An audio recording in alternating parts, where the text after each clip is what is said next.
통계는 아까 이제 막대 그래프, 막대 그래프를 보통 많이 씁니다. 통계할 때. 자, 그래서 X축만 우리가 정해주면 Y축은 기본적으로 카운팅이라고 했죠. 빈도수.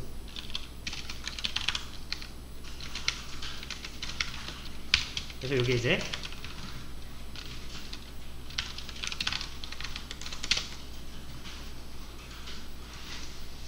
각 지역별 학생 수예요.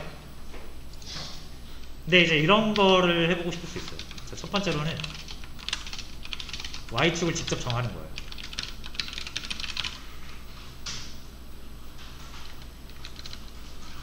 그래서 각 지역별 뭐 평균 점수를 보고 싶은 거예요. 여기가 카운트가 아니라 평균이 와야겠죠. 자, 그러면 이 STS에 보시면 지역별 평균이 없습니다. 그죠? 그래서 여러분들이 지역별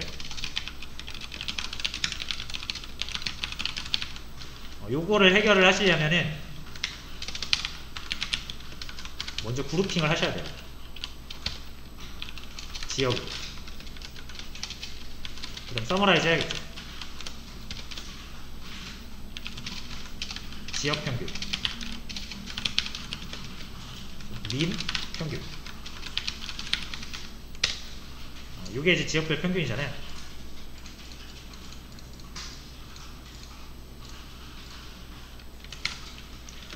그렇죠? 요거에다가 요 데이터를 이용해서 지플롯을 그리시면 돼요. X는 지역,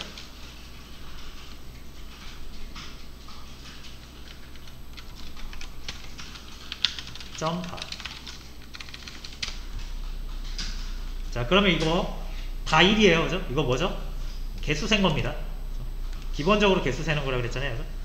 자, 이제 여기서 Y축을 여러분들이 직접 정하시려면 Y에다가 평균, 지역 평균을 넣으시면 되겠죠. 그러면은 여기 카운트가 아니라 Y축이 지역 평균으로 세팅이 될 거 아니에요.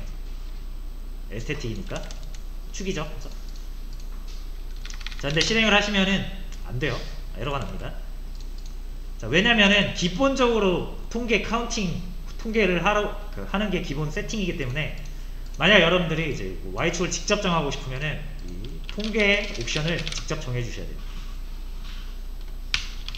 이거를 아이덴티티라고 해주시면 돼요. 내가 가지고 있는 거 쓰겠다라는 뜻이죠.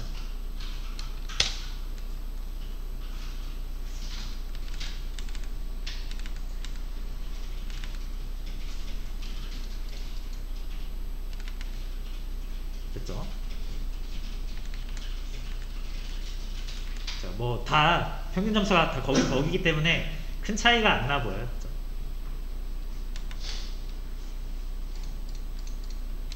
자, 그래도 일단은 이렇게 지역 평균을 구해서 막대 그래프로 그려봤습니다.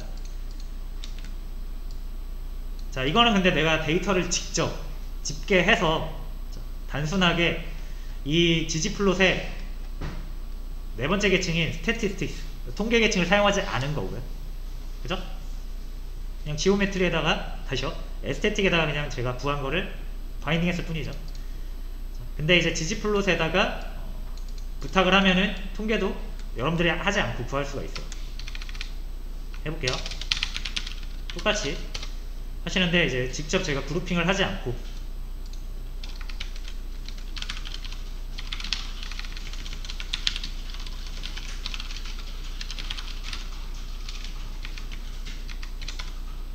지역이고요. Y에다가는 그냥 평균을 넣으면 돼요.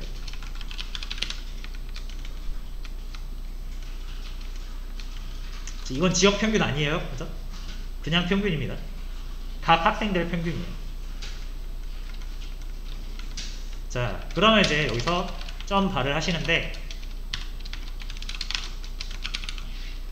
자, 여기서 서머리라고 해서 넣어 주실 수 있습니다.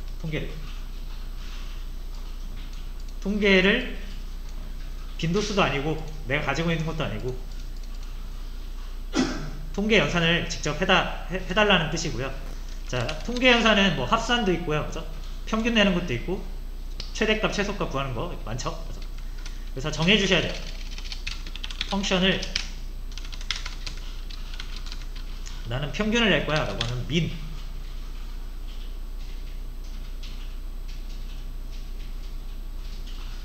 평균의 평균을 구하는 게 데이터에서 의미가 있냐고요? 뭐 이 경우에는 의미가 없진 않죠. 그러니까 평균 점수잖아요. 이 평균이라는 거는 세 과목을 평균 낸 거잖아요. 그죠? 그래서 어떤 이 학생의 성적, 학습 지표로 우리가 볼 수가 있는 건데, 그죠? 그걸 이제 지역별로 학생의 성적 지표인 평균을, 그죠? 대표값을 묶어야 되잖아요. 그럼 평균의 평균을 구해야 되는 게 맞겠죠.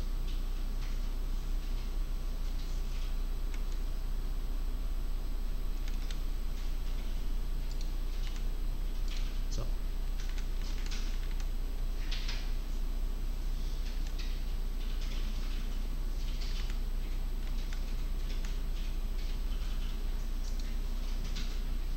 자, 질문이 들어왔는데 이제 평균의 평균이 의미가 있냐라는 거잖아요.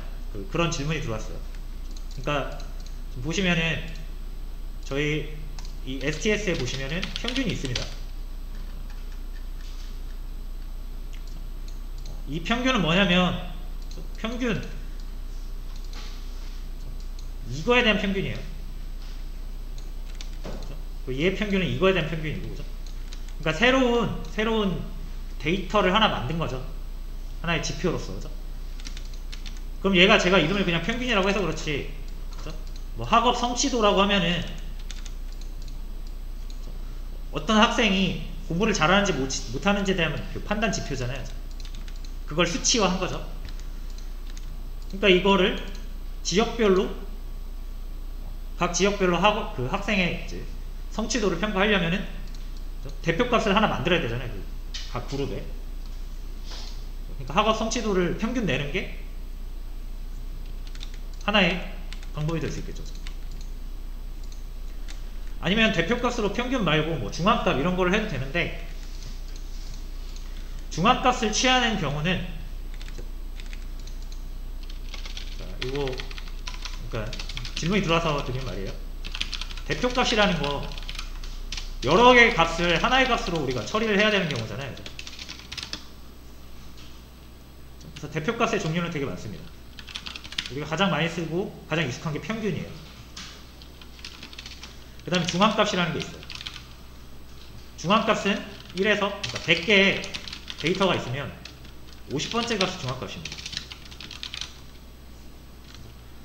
평균은 또 가운데 있는 값이 평균은 아니죠. 근데 중앙값은 정확히 중앙에 위치한 데이터를 중앙값이라고 해요. 중앙값을 선택하는 경우는 언제냐면 평균이 대표값으로서 역할을 못할 때입니다. 그러니까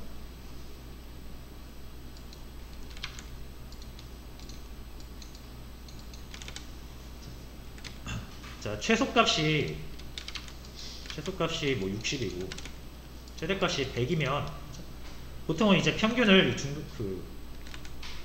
중간으로 잡잖아요. 80 정도를 평균으로 잡는데, 이제 이건 데이터 분포가 어떠냐에 따라 다른데, 데이터가 이렇게 고르게 분포되어 있으면 이렇게 고르게 분포되어 있으면 한 중간 정도의 값을 취하는 게 맞아요. 그죠? 근데 데이터가 이렇게 이쪽에 분포가 많이 되어 있는데 한 200이나 300쪽에서 데이터 몇 개가 있어가지고 얘네가 평균을 확 끌어올려버릴 수가 있는 거잖아요. 그래서 90%의 데이터가 여기 있고 이제 10%의 데이터가 여기 있는데 이 10%가 값이 너무 커버려가지고 90%의 데이터가 여기 있으면은 평균이 이 근처에 있는 게 얘네들을 대표할 수 있는 건데, 얘네들이 이 10%의 값이 너무 큰 쪽에 있어가지고 평균을 이쪽으로 확 끌어버리는 거죠. 이럴 때 평균이 이 데이터를 대표할 수가 없잖아요. 그럴 때 중앙값을 쓰는 거죠. 그래서 이런 걸 이상치라고 하는 겁니다. 그래서 뭐 중앙값을 평균, 그러니까 대표값으로 가질 수도 있고, 평균을 대표값으로 가질 수도 있고, 아니면 내가 여기서 뭐를 이제 원하느냐에 따라서 뭐 최대값, 최소값을 대표값으로 할 수도 있어요. 그래서 그건 상황에 따라 다른 거고, 당연히 평균에 대한 평균도 의미가 있습니다.